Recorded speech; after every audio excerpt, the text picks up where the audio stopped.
This is a Podco original.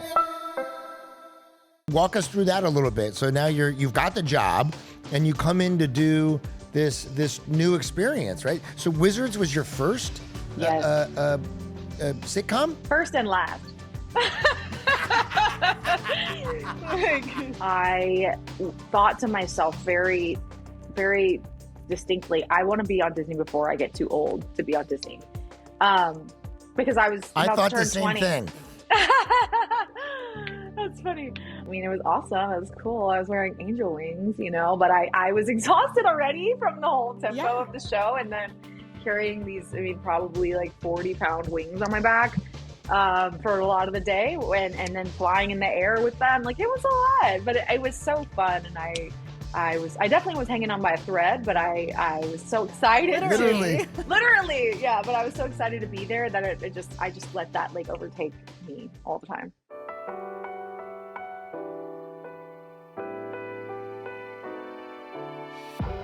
We're on a podcast. Here we are, everybody. Welcome. What's to up, David Wizards of Deluise? Waverly Pod. Well, we have a very exciting episode for you today. Yes. An amazing guest is here. Yes. She was the love interest after Juliet, Miss Angel, Secret Angel, Bad Angel, Rosie, who was in 4 episodes in season 4, including Everything's Rosie for Justin, Dancing with the Angels, and Wizards vs. Angels Part 1 and 2, a very dramatic 2-parter. Which everybody loved. Leven Rambin is here. What's up, girl? Hi, guys. How are you? So good. My now fellow Texan. Yes, it's so good to see you guys after so many years. But of course, you've been keeping up on social media. So I know that's where I have a love-hate relationship with social media, but like that's the part where I'm like, okay, it's good for this part. Yeah. It's good for staying in contact with people that, life takes you a lot of different places. I stalk you and I want, I don't stalk you, but I watch everything and your relationship is so sweet and everything you do is so nice. And I just love that you're living where there's no one next to you. You have a nice property where you can walk around. I watch you gardening sometimes. You're glamorous farming is how I look at it. yes, You're just too, with the fact that you have a red lip and a farm, the duality, mad respect. I love it. thank you. Yeah, you got to have both sides of your personal. You got to keep them on their toes. But David, you're the sweetest. David's like the biggest fan of my singing. When I sing on my Instagram, he's like coming through in the DMs, like, you have such an amazing voice. Like, you need to sing more. It's so sweet. So I appreciate all of your support. Hey, everybody. This episode of Wizards of Waverly Pod is brought to you by Care Of. Care Of is a health and wellness company that ships high-quality, personalized vitamin supplements and powders conveniently to your door. For 50% off your first Care Of subscription order, go to takecareof.com and enter code WIZARDS50. For 50% off your first Care Of subscription order, go to takecareof.com and enter code WIZARDS50. Of course. Okay, so we're going to start from the beginning. Yeah, and there's a lot going on. You have a book, you have a movie, there's so many things happening, but let's go back to the beginning. And if I get any 11 factoids wrong, please correct me, okay? Because I was doing a little research so I could do a little. So Jen is very thorough. I try. I love it. This is my nerdy homeschool coming back out. Okay, so like many people before you, Leonardo DiCaprio, Brad Pitt, Julianne Moore, Sarah Michelle Gellar, you started on I think it was 1161 episodes of All My Children. And the reason I'm bringing it up seems like more. Seems like more, but I feel like it seemed like a longer process. It's like 8,492. No, it's wild. I've had friends do soap operas, and it's such a crazy process. But they talk about how, as an actor, it's such a great place to start because you learn so much. Why do you feel like soap operas are a good stomping ground for actors to get their footing? And also, how the heck do you learn all those lines? Because you're doing like 22 pages a day or something, right? Yeah, more sometimes, yeah. I think. Okay, this is a great question. It was my first job. I was 14. I had no idea that I was still going to be acting 20 years almost later when I booked that role and moved to New York City at 14 with my mom. And I think that it's a really great place for actors to start. I think it's a great place for actors at any point in their career, honestly. Part of me just wants to go back and do a few episodes of a soap opera just because it's so fun and you don't have to take yourself so seriously as an actor. And because you have so many lines, you really don't have time to overthink anything as an actor or over prepare. So you just have to kind of jump in and go with your instincts.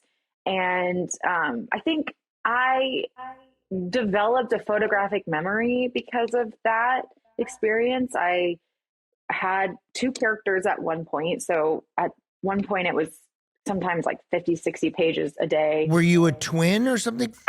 60 pages a day? Dude, Yeah. It's brutal. Because sometimes you would do 2 episodes at a time on the same day. And then because it's a new episode every single day on daytime, in most other shows, or every other show, it's like once a week. So that's 5 times as much content.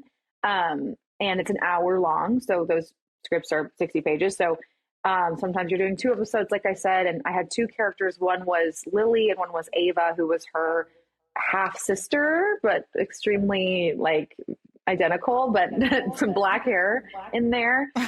So just wait a minute. So you had blonde hair for one character, and then your half sister was blonde.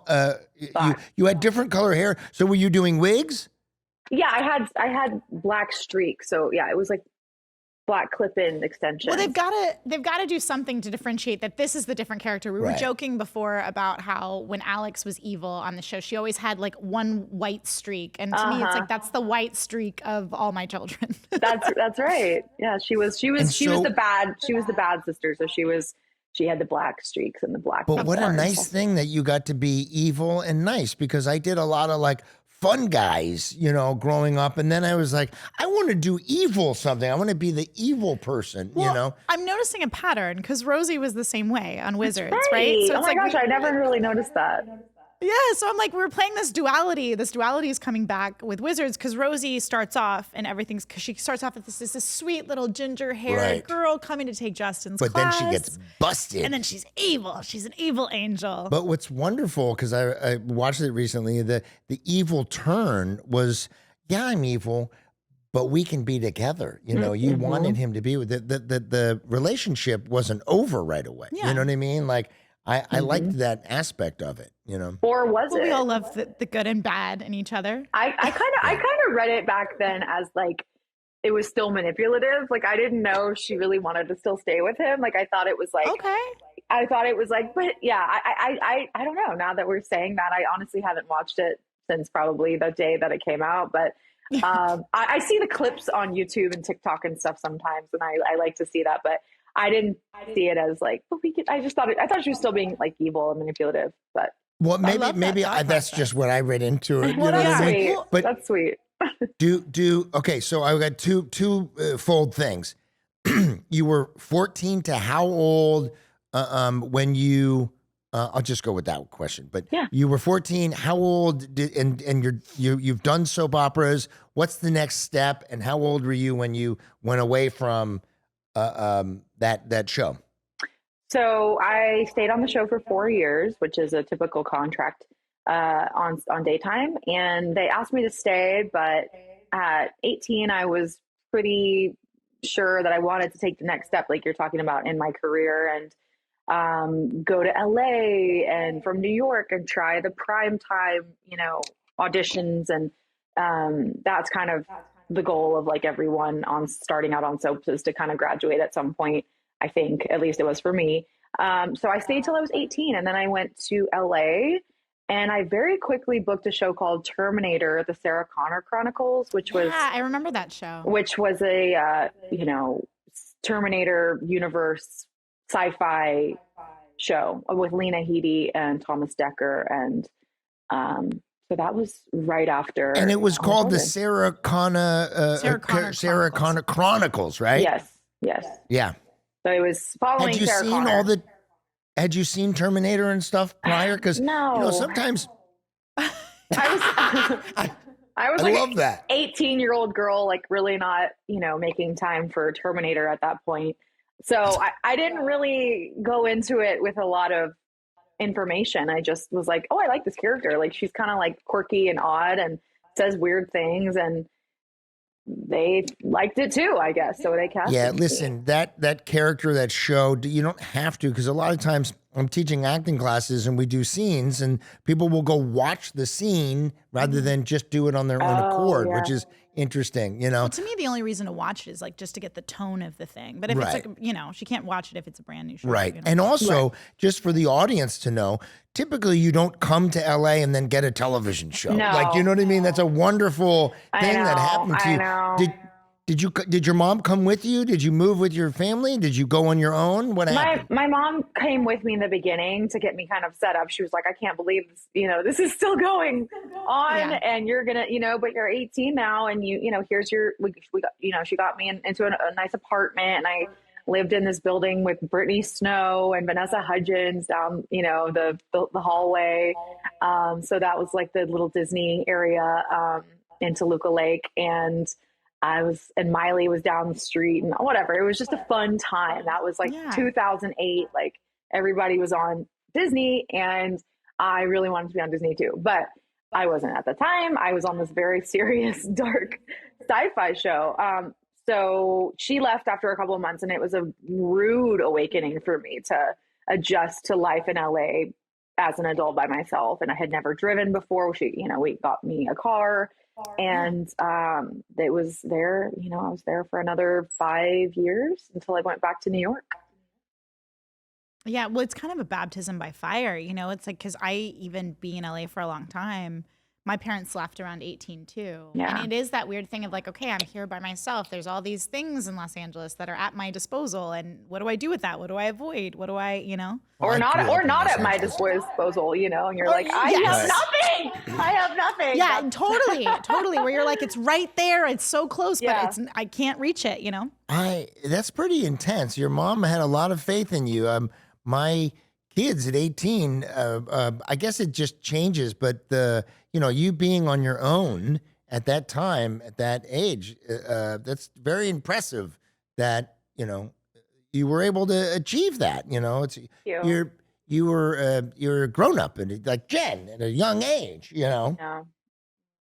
That really wasn't a question, but no. It was an observation. No. I'm just so impressed. How long did that show go? And were you auditioning for other things? And also, were you shocked doing, 10, 12 pages a day rather than 60? Hey, everybody. This episode of Wizards of Waverly Pod is brought to you by Care Of. Care Of is a health and wellness company that ships high-quality, personalized vitamin supplements and powders conveniently to your door. And the Care Of app helps you track how you're feeling and play back insights about your results over time so you can adjust your routine as you need to. Care Of makes taking vitamins on the go so convenient with individual daily packs. It's perfect for a busy schedule. It's the best for me and Yulia because I have my daily pack and you just pop it in. You don't have to go back home because sometimes I'm out at the park with Tony and the things happen. Everywhere. So I've got the pack of pills with me, which is amazing. And some of Care Of's best-selling vitamins are also available in bottles if you're not ready to have a monthly subscription. You can try it out before then you jump in, which is what I did with Yulia. And now I'm loving it and I'm feeling great. You have all the energy as if you needed more. For 50% off your first Care Of subscription order, go to takecareof.com and enter code WIZARDS50. For 50% off your first Care Of subscription order, go to takecareof.com and enter code WIZARDS50. Okay. So the show was on for 2 seasons. I was on the second season. So I actually got killed in the end of the season in a very spectacular way. I loved that scene. Yeah, I loved it. It was the first taste of like action for me. And so I was sad that the show didn't get picked up, but I was killed off anyway. So I was like, this is a great, thing. But how? How did you die on the show? I love a good death scene. Actually, you know what? The theme is continuing. The pattern here I see that's being revealed to me and before my very eyes, thanks to Jennifer's astute observations.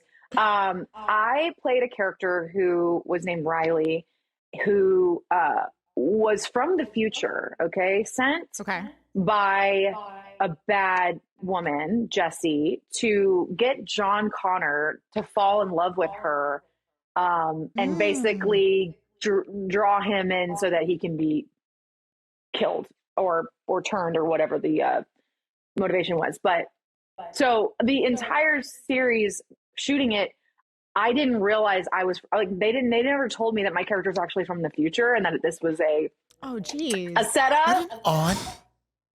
But I'm glad they didn't, because I probably would have played it like wink, wink, I'm actually bad. But it was just, she had very quirky mannerisms and she didn't understand like certain things about modern culture. Like she'd be like, she just said quirky things. And I thought that was just like a quirky character. And I kind of had just played a quirky character on All My Children. So I was just sort of like, I like it. And I didn't think too much about it.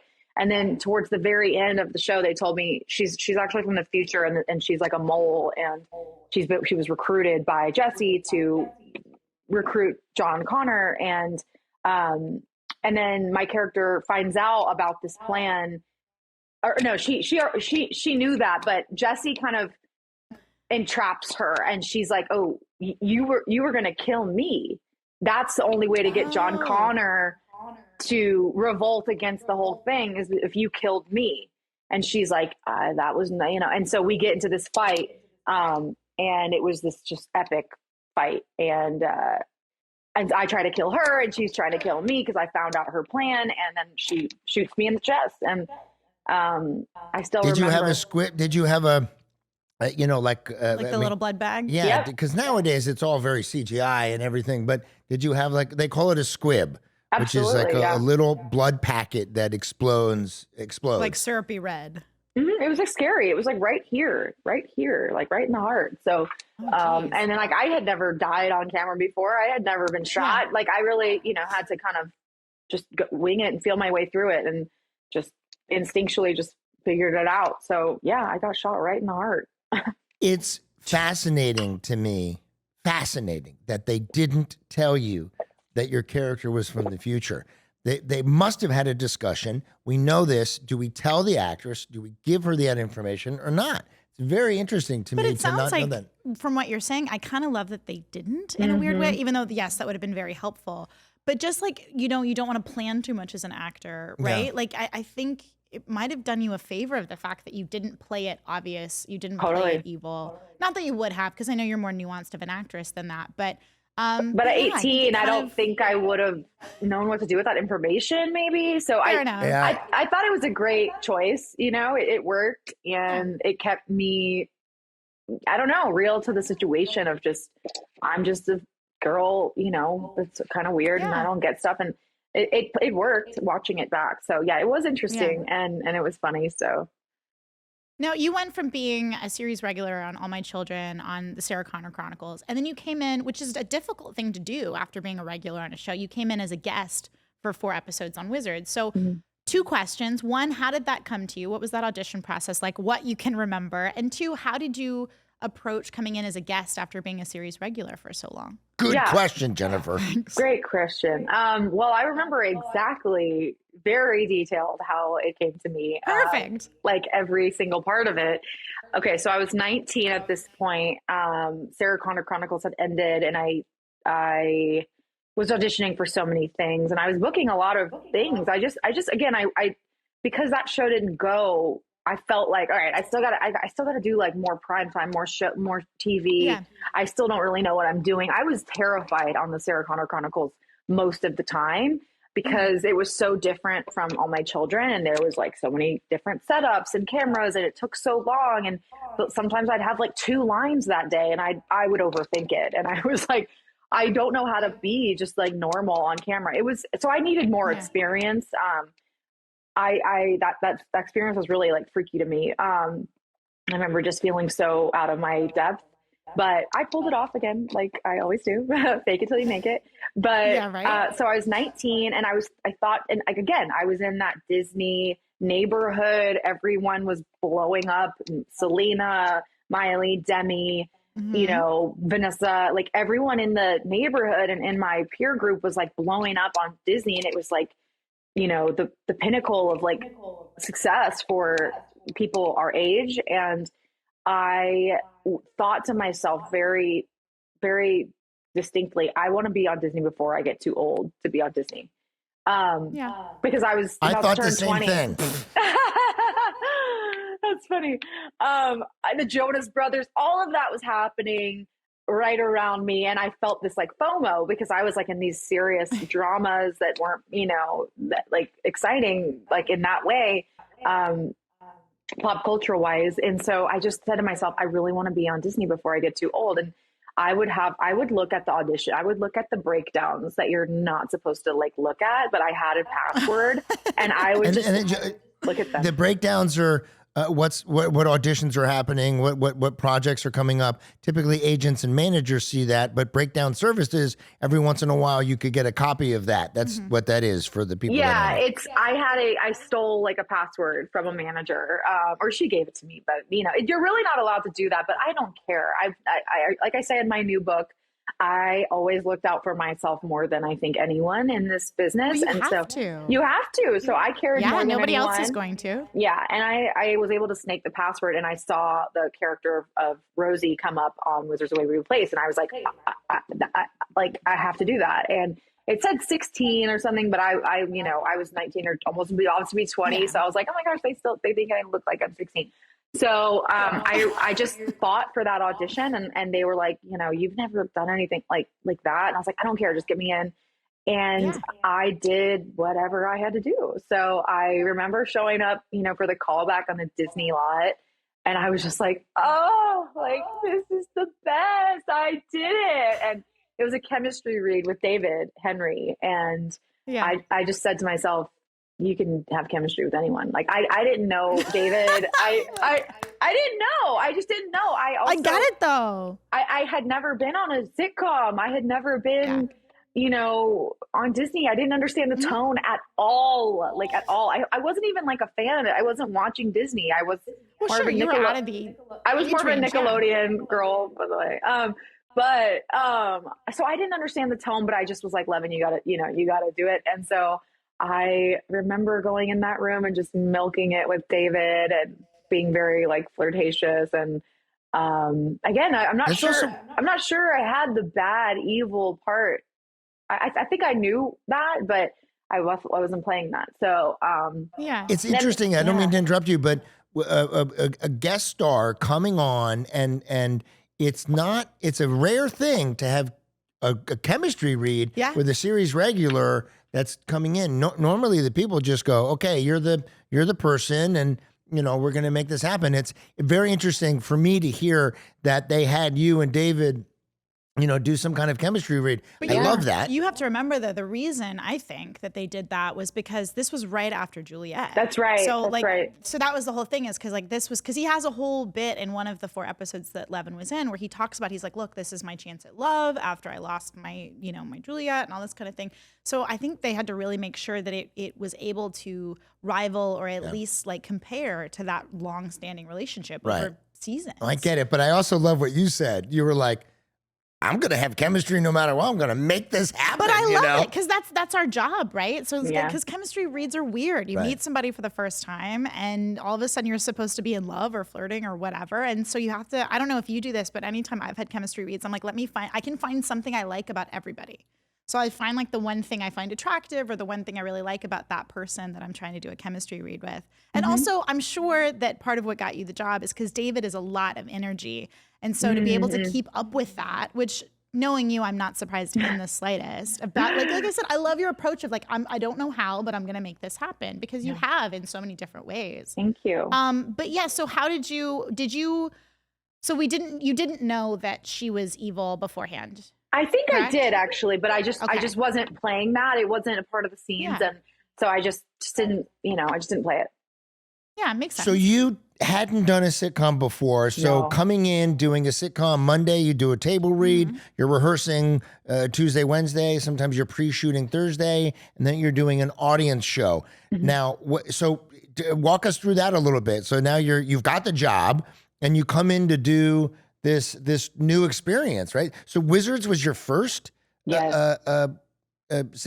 First and last.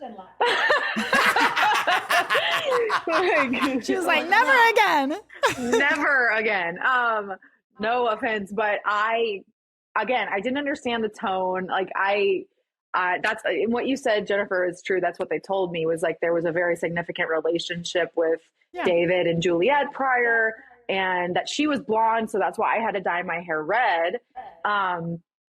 To like differentiate us. And I was about to say, I didn't know that they had you dye your hair red for Wizards. I thought yes, you just happened to be like strawberry blonde. Oh, I didn't know that. That's crazy. Okay. And I was like red, like I said, I was like willing to go all in for Disney because this was like my chance. So and I like changing hair for roles and stuff. It just puts me in a different mindset and it just makes the character a lot easier.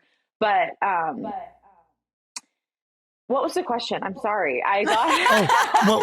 What was it like? I'm doing this new. You go from doing 60 pages a day to doing 3 lines, in 2 days on Sarah Connor, and then now you're on a sitcom where. It's more the best way to describe it, in my opinion, is like it's like a play, and you're kind of staging everything out. What was that experience like for you? What was like? Oh, this is different here, or that kind of you're just being on set. What was that like for you? Yeah, like I said, I didn't understand the tone. I really didn't understand what went into creating a sitcom or a Disney show. I thought, I can do this. I was exhausted. Totally and completely exhausted socially, mentally. Like, you guys are a different breed of human, and like we need you types of people that can maintain that level of energy, and that level of like not artifice, but just like you have to be up and you have to be on. You have to be on, and you have to be like keeping the energy up and the positivity and like thinking that the lines are funny over and over and over. And I just was not used to that at all. And I was really nervous in front of the crowd. Like, thinking back, the fact that I actually did this without any reserve whatsoever, like now I'd be like, oh my God, I can't do this. That's crazy. But I was like, let's do it. And I was shocked at the like workload, the hours. There was like no breaks because on other shows, like it takes so long to set up cameras and lighting, but with your show, it was just all set up like right there, almost like a soap opera. And it was so I was just like, I was like, whoa, I don't think I can keep up with this. Like it was a lot for me personally. And so God bless.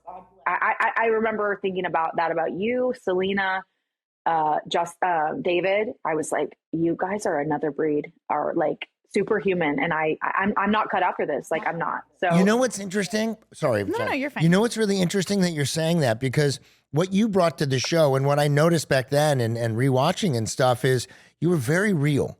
And one of the things that happens on sitcom is people are like, there's a lot of jokes that are mean to the other people, so you have to really care about your characters, and you have to show some compassion, because there's so many like, I'll never do that to you, and now I'm doing it. Or you know what I mean? There's a lot of turns.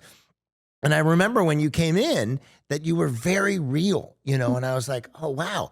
Like, I could see this, that you did the sitcom kind of cadence and tempo and everything, yet there was I'm just letting you know that everyone who's going to do a sitcom should have that real feeling, which is so nice. So even though you're like, I was scared, I didn't know what I was doing, it was a lot, what's happening? Yeah. There was something that you brought to it that was so nice, because this chemistry, this connection that people have to have when you're doing a sitcom is really important, for them for the audience to care, even though you were evil. But, and also too, like, you truly did fake it till you make it. Cause you seem so, cause I remember when what was I, maybe like 16, 17 at the time. But I remember like being like, she's so cool and calm and collected. And those were hard episodes. There were stunts, there was choreography, there was like, it was a lot. They were big, cause at that point Disney was trying to do these big production episodes. And so, you just, to me, if you were panicking on the inside, or like, how did they do it on the inside? You could not tell, because you were so calm, cool, and collected on set. I have a silly question. Sure. Your wings, did they hook those on you? Did you have a thing? What was that? Because you had to act with those. I mean, they magically appeared, but then they were practical, right? On your back. Right. My shoulders hurt just thinking about it now. I can still feel the harness that they had under my clothes. That was a very strong, like, vest with like metal hooks in the back that they were but placing these like very heavy wings into, like very heavy. And I just, I can remember the feeling of having them on.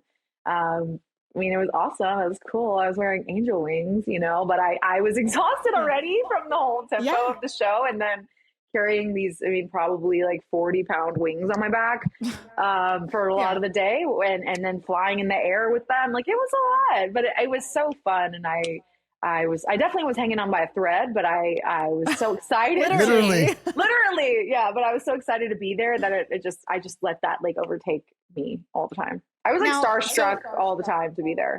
Like I said, you played it off very cool. So well done. You. So do you prefer, because like I said, I'm kind of noticing a through line through your whole career, which I love, which sometimes doesn't show up until like you have some perspective. But do you prefer playing good or evil? Since Rosie kind of played both sides of the fence. Yeah, I think Glimmer was also that. I mean, at least in her eyes. I'm trying to think other roles. I think I like them to be both. I mean, I think as I've shown, like that, that duality, like you said, is really interesting and fun. And I think I like them to be both, for sure. Yeah. Makes sense. It's nuanced. And as you brought up, you played a villain, Glimmer, in Hunger Games, which you booked after Wizards. Which was so awesome. I love that movie. I love everything you did in that. And it's such a fun, it's so cool. I love it. And you have written now a book about that, right? Yeah. Mm-hmm. It's called Glimmer's Game. And what was that? When did you go, I'm going to write a book about this? What was the experience? I mean, I've been watching you on Instagram, obviously, and I love how you involve the fans as to kind of getting information from them so that you're giving them exactly, what you're enjoying and what you want. But when did you go, I'm going to do a book? I'm going to do this.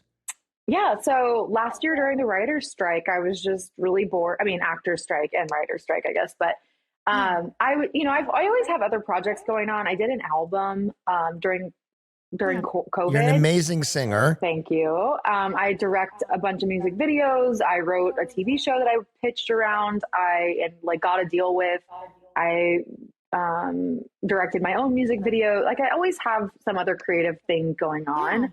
And so during the actor's strike last year, it was like a 8-month period. I was on TikTok a lot, and I was on social media more, and I was seeing how alive the Hunger Games fandom really is. And every question I would get and comment was about the Hunger Games. And so I started getting on lives and talking to the fans, and I just thought, and it was kind of draining to talk about it all the time. So I was like, I'm just going to write a little book. Like, I'm going to write a little ebook or something and just put it out, and that'll be a fun little thing for me. And then it kind of evolved into more of a memoir, and how I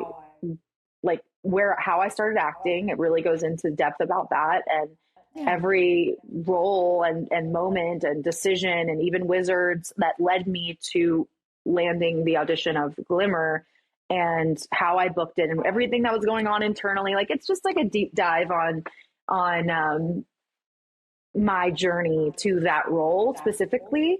And it does touch on, Grey's Anatomy that I did right before, and Wizards, and how everything kind of had to fall into place in order for that to happen. And what it was like to film the movie, and just really an intimate look behind the scenes, and how I struggled making that movie also.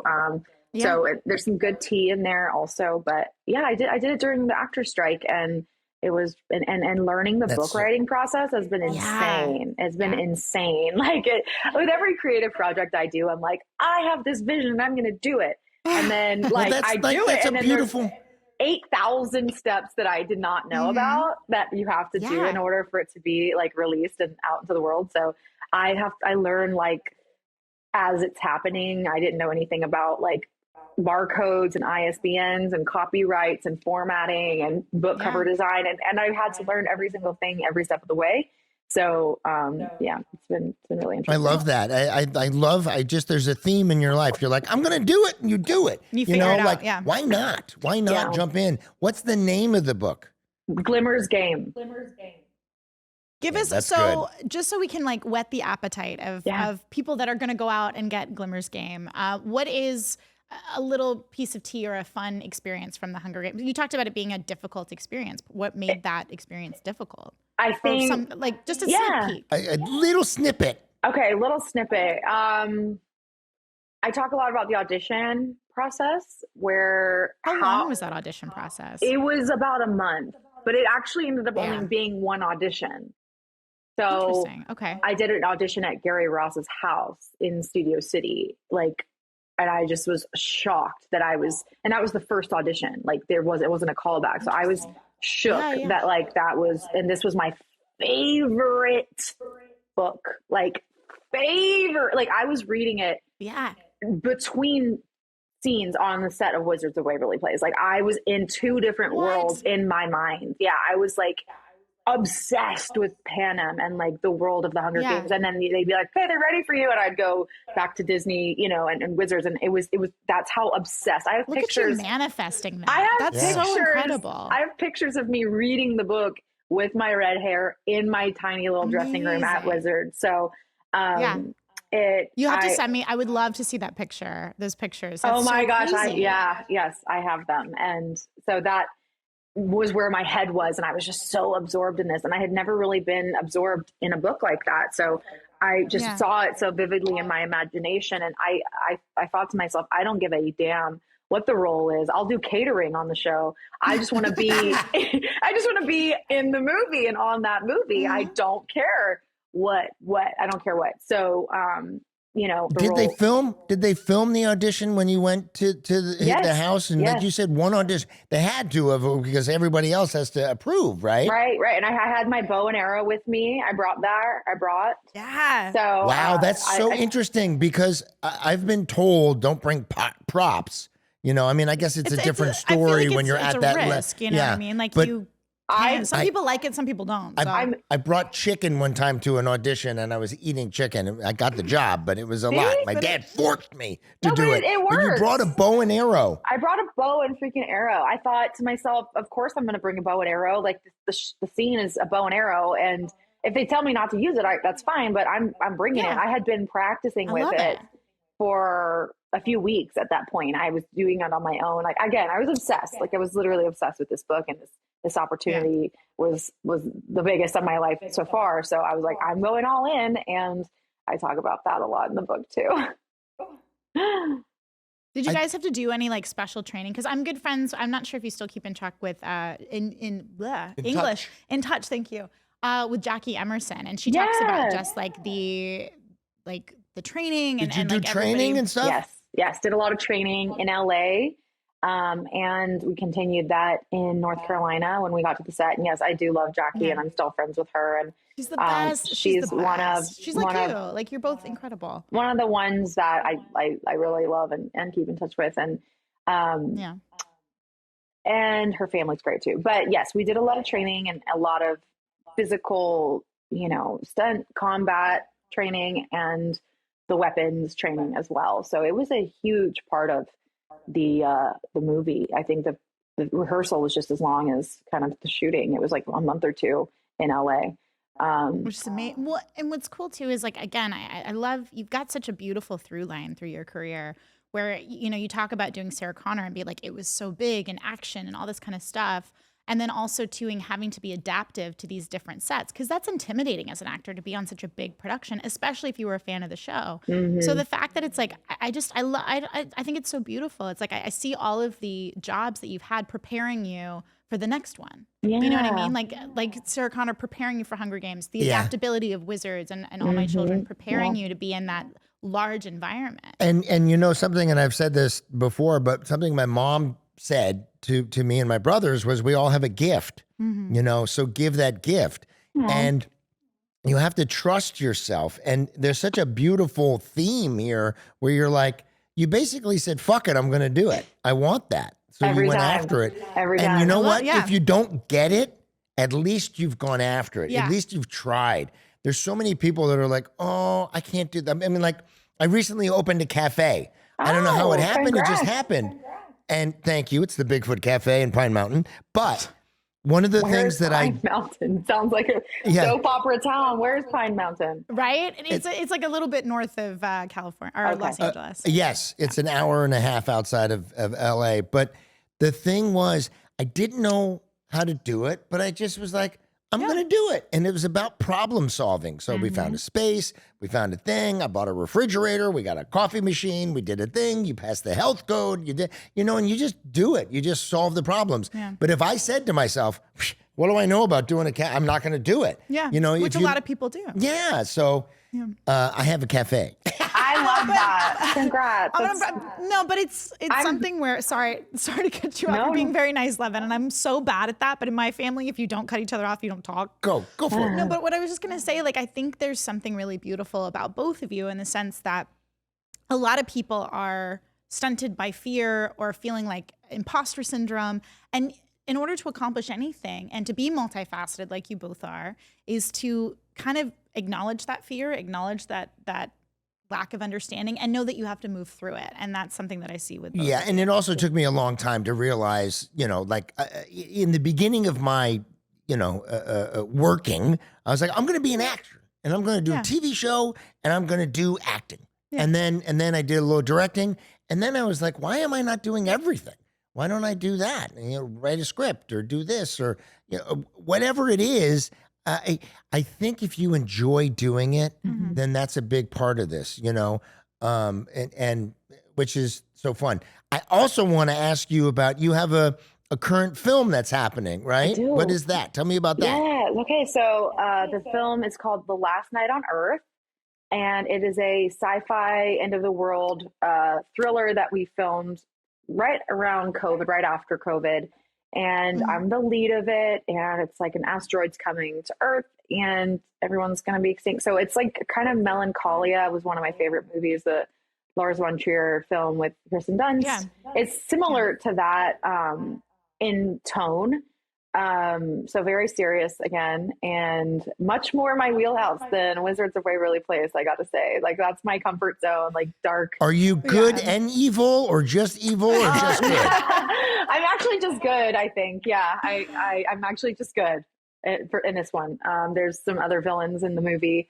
Shane West is in the movie, who I love. Oh, nice. Is he playing a villain? Because he plays a great villain. He is a great villain in the movie, yes. Yeah. So it's me and Jake McLaughlin, who's a fantastic actor and one of my dear, dear friends. When does it come out? It comes out May 31st in 50 cities around the U.S. in theaters. And after that, and so stay tuned to see which I don't actually know what theaters or what cities right now, but it'll be on streaming after that around probably in June. So it's congratulations on that. It's so exciting. I love that. I haven't done a tremendous amount of movies that have come out into the theater, but it's so, I've done movies that have gone to film festivals and stuff, it's so fun to watch the movie with an audience. Yeah, it's a different experience. Because when you're filming a movie, everybody, no one's allowed to make any noises. So if you're doing something, funny or doing this or doing that, you don't get the reaction until after, a year later when you're getting to watch it in the theater. I have a question for you. Sure. You have a romantic.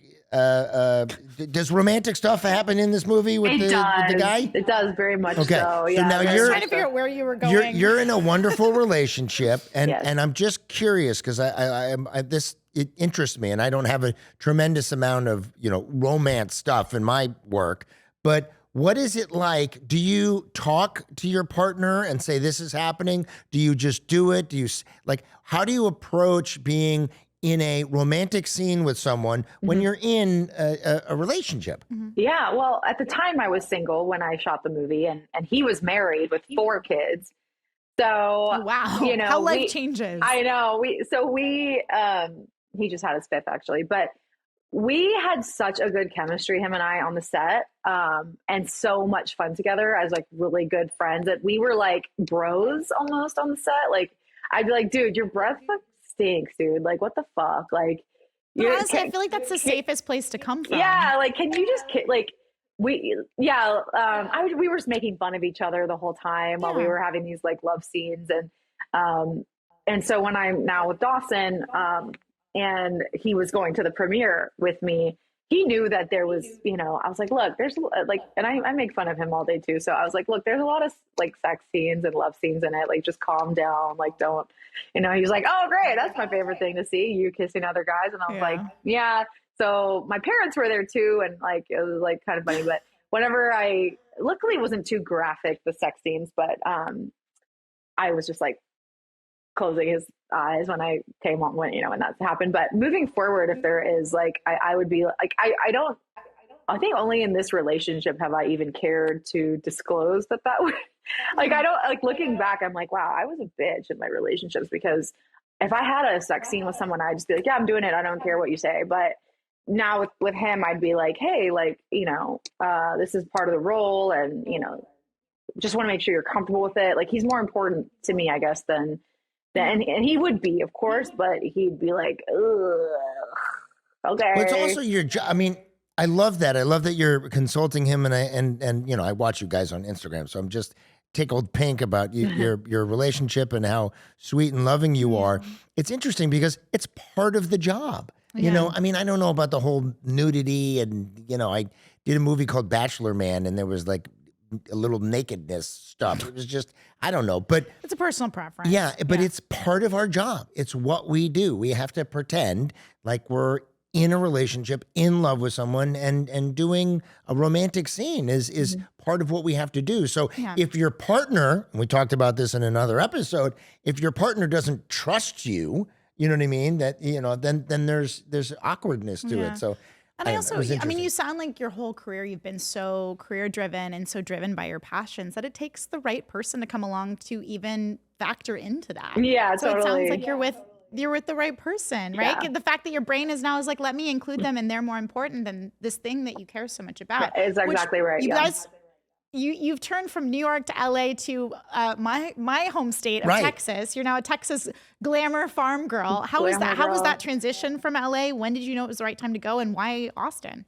So I'm from Houston, so I'm a fellow Texan, and whenever, I think it was after the pandemic and things were just kind of like slowing down out there, and I was living in Santa Monica by the beach, and it still wasn't, I was just very unhappy. I was just very, very unhappy. And I couldn't figure out why. And I was trying all these different things, and I was like trying to make new friends, thought that was the problem. And then I was just, I just kind of gave up. Like, I was just like, I'm unhappy. I'm very unhappy here. I'm like depressed, and I'm going to go home. I'm going to go be with my parents for a while, and I'm going to figure out what I want, because I've sort of reached this, like, I've tried, I felt like I had exhausted all my efforts in LA to make myself happy. I went from West Hollywood to the beach thinking that would help. I, got rid of some toxic friends, and I got rid of like just anything I thought was causing my unhappiness, and got another dog, and just all this stuff. And it wasn't working. And I didn't feel like I was like, it was clicking anymore for me. Everything was kind of like a closed door, and every person I met was kind of a creep. And I dating, don't even get me started. Jennifer, I don't know if you're still dating, but like dating in LA for like marriage and for like traditional, like timelines and values at 30, plus, I was like, just, so hopelessly dating all the wrong guys, and just our values just like weren't on, again, like closed door after closed door. And I was like, I can't do this anymore. Like, it feels like the universe is pushing me out of this place. I got in my car and just drove to Houston, like just left my place and got rid of it. And I went to be with my family for about 8-9 months. And I was living with my parents, which is crazy at 33 to do. But yeah, I had done LA, New York for the last 15 years. And again, just had reached this really hard place of unhappiness and depression and anxiety. I was like, I'm going to go home. I'm going to figure it out. And I started coming up to Austin on the weekends, Houston's not it. Like, I love you, but like, Houston's not it for someone that's like creative and, young and wanting to go out and be seen and see and everything.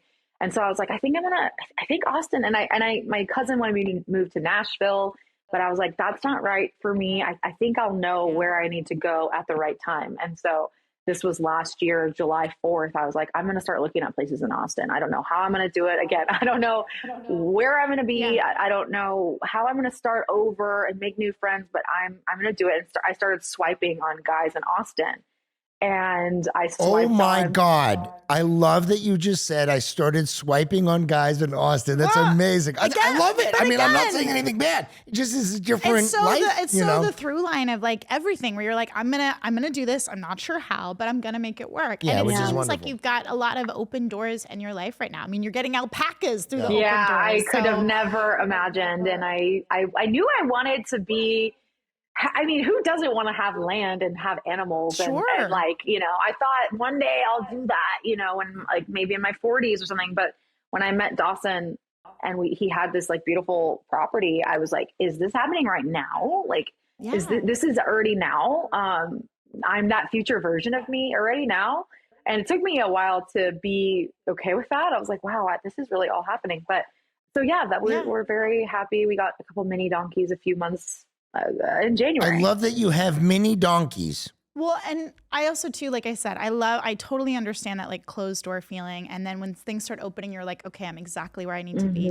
I hate what I have to be the bad guy. We have to wrap up I understand. the interview. No, let's do it. I'm so, I was going to ask you something. No, I wanted to just say this. The beautiful thing for actors now is that we, you know, can live anywhere. Yeah, you can live anywhere because nobody goes into a room anymore. We all put ourselves on tape for a job, and then if we get the job, we can go and fly there.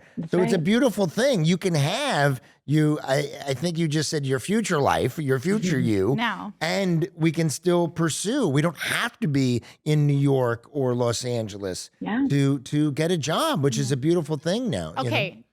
Let us know. Last Night on Earth, you said May 31st, right? Last Night on Earth is coming out on May 31st. And then Glimmer's Games is coming out on my birthday, May 17th.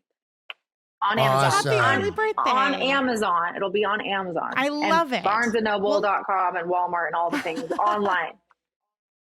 Awesome. Well, thank you so much, Leven. It's been so good catching up with you. And You when you're in too. LA next, text me. We'll go hang out and catch Or up if in you person so I can give you an actual come back to hug. Texas and we'll see I you know. around I these know. I parts. need to. Yes. I gotta go back to my roots. Come back. And- Come check and in with when- your roots, girl.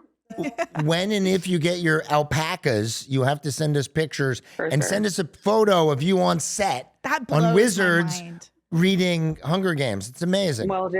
right. You guys, I 11. want to hear more about you next time. I've been talking all about me, but it's so Well, good that's to the see point. you guys. But go take care of your donkeys playing outside. All you have your to do window. is listen to the past 40 Oh, Jesus. episodes. No, Don't do I'm that. kidding. Don't do that. It was so nice to see you, too. Thank you and so we much send for you a having big me. hug. Love you guys.